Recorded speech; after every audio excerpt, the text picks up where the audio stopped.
दिन भर आपने सुना होगा पाकिस्तान की तरफ से अलग अलग जगहों पर मीडिया बयान दिए जा रहे हैं और वो कोशिश कर रहे हैं कि सोशल मीडिया पर उसे वायरल भी करें। 3 बातों पर वो बार बार सवाल पूछते हैं कि आखिर कोई सबूत क्यों नहीं देता, तो सबूत रखे गए हैं। और एमईए की तरफ से आज तमाम जो विदेशी यहाँ पर अलग अलग फॉरेन नेशनल्स हैं, जो अलग अलग देशों के उच्चायोग हैं, वहां से लोगों को बुलाकर पाकिस्तान के खिलाफ सबूतों के साथ पूरी जानकारी दी गई है। ऐसे में भारत तमाम अन्य देशों को अपने कॉन्फिडेंस में ले रहा है। भारत की ये कोशिश है कि हम तमाम देशों को अपनी तरफ करके और फिर पाकिस्तान को उसके किए की सजा दिला सके। इसीलिए जब पाकिस्तान के खिलाफ आज प्रधानमंत्री ने तमाम बातें कही हैं, और देखिए जब सीसीएस की बैठक हुई तो तमाम एक्शन प्लान था, वो इधर उधर की बात नहीं थी, वो सीधा पाकिस्तान को किस तरह से कूटनीतिक तौर पर अलग थलग करना है उसकी पूरी तैयारी थी।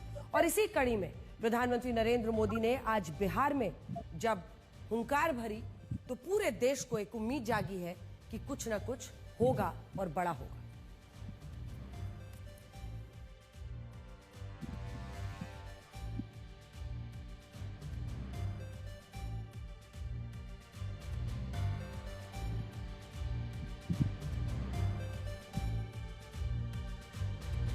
आज कल्पना के परे अगर सजा की बात की है तो देश इसको डिकोड करने में लगा हुआ है कि अगर वो ऐसा कुछ करते हैं तो वो आखिर क्या हो सकता है।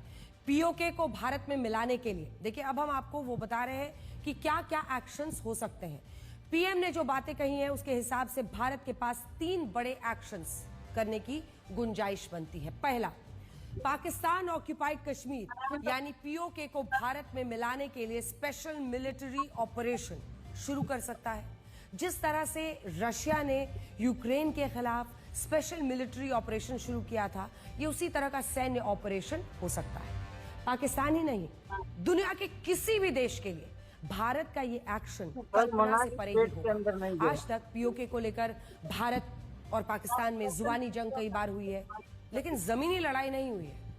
यह अलग बात है कि भारत ने पीओके में सर्जिकल स्ट्राइक और एयर स्ट्राइक्स की है, लेकिन दोनों देशों के बीच पीओके को लेकर सीधी जंग अभी तक नहीं हुई। और अगर ऐसा होता है तो पाकिस्तान के लिए बहुत मुश्किल स्थिति हो जाएगी, और वो भी तब जब आप देखिए पीओके में पाकिस्तान विरोधी नारे लग रहे हैं और जो हालत पीओके की है वहां पर जो लोगों में दिक्कतें हैं, मुश्किलें हैं, उसकी वजह से लोगों की वैसे ही हिम्मत टूट रही है।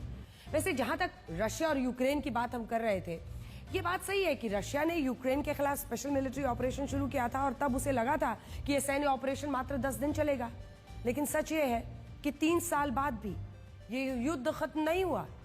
हालांकि पीओके का क्षेत्रफल अगर आप देखिए तो यूक्रेन के मुकाबले बहुत छोटा सा है, और देश के कई बड़े सैन्य अधिकारी कहते हैं कि भारतीय सेना के पास पीओके हासिल करने का मास्टर प्लान पहले से तैयार है और सरकार के इशारा मिलने की देर है। ये एक अनुमान है कि भारत 7 से 10 दिनों के अंदर पीओके हासिल कर सकता है। दूसरा अनुमान अब आपको बताते हैं जो गुंजाइश बनती है कि भारत पीओके में मौजूद टेरर कैंप्स पर हमला कर सकता है, और इस बार वो सर्जिकल स्ट्राइक नहीं बल्कि एक साथ 100 से ज्यादा ठिकानों पर बड़े हमले कर सकता है। पाकिस्तान ने ऐसा सोचा भी नहीं होगा।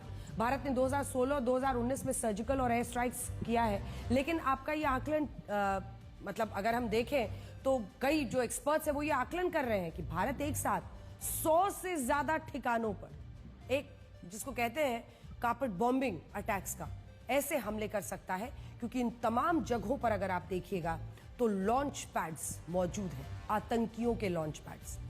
साल 2016 में भारत ने 2 टेरर कैंप्स पर सर्जिकल स्ट्राइक की थी, जिसमें 38 आतंकी मार गिराए गए थे। इसके अलावा 2 पाकिस्तानी सैनिक भी मारे गए थे। इसी तरह साल 2019 में भारत ने पाकिस्तान